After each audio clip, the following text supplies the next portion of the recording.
En la Suma Teológica de Tomás de Aquino, en el artículo 4, hace la pregunta como encabezado, dice: ¿puede Dios mover la voluntad creada? Él responde a esta primera objeción que aparece ahí en su pantalla y dice: parece que Dios no puede mover la voluntad creada, porque todo lo que es movido por un agente extraño sufre coacción y la voluntad no puede sufrirla. Luego no es movida por algo intrínseco, ni en consecuencia puede serlo. Pero vamos a ver cómo Tomás de Aquino magistralmente responde a este planteamiento. Siempre surge una pregunta conforme a la gracia irresistible, es decir, la gente que se opone a este tema concluye apresuradamente que si el hombre no puede decir que no a la voluntad de Dios, entonces estaría coaccionando su voluntad. Pero vamos a ver cómo Tomás de Aquino en la escolástica responde a esta objeción de una manera magistral. Responde de la siguiente manera, citando a Pablo en Filipenses 2:13.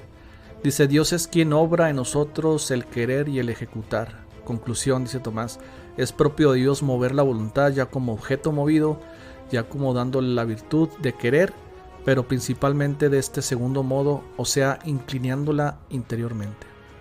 Básicamente los que se oponen a que la voluntad de Dios es irresistible en cuanto a la gracia, están proponiendo una filosofía del existencialismo humano, ¿no? Y por ejemplo, yo recuerdo a Jean-Paul Sartre, uno de los representantes, que él decía que el hombre es el propio autor de su propio devenir, es decir, su propia virtud de querer hacer el bien estaba intrínsecamente en la naturaleza del hombre.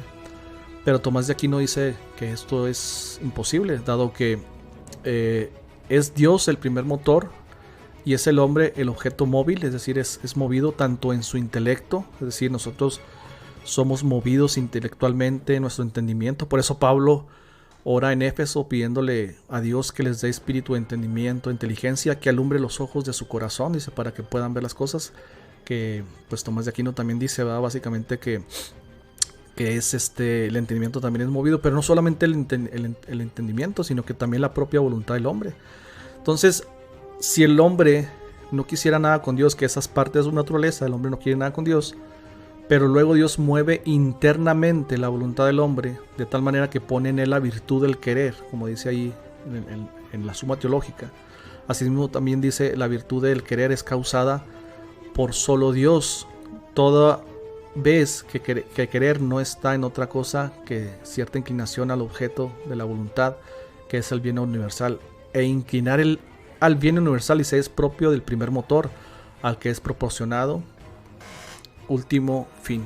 O sea, en pocas palabras está diciendo Tomás de Aquino que es Dios quien aún mueve la voluntad del hombre para querer, y le llama virtud al querer, de tal manera que cuando Dios pone el querer, esa virtud no la puede producir el hombre por sí mismo, sino que es el agente externo, en este caso el primer motor, quien hace que la persona sea movida en su voluntad para poder querer y hacer el bien universal.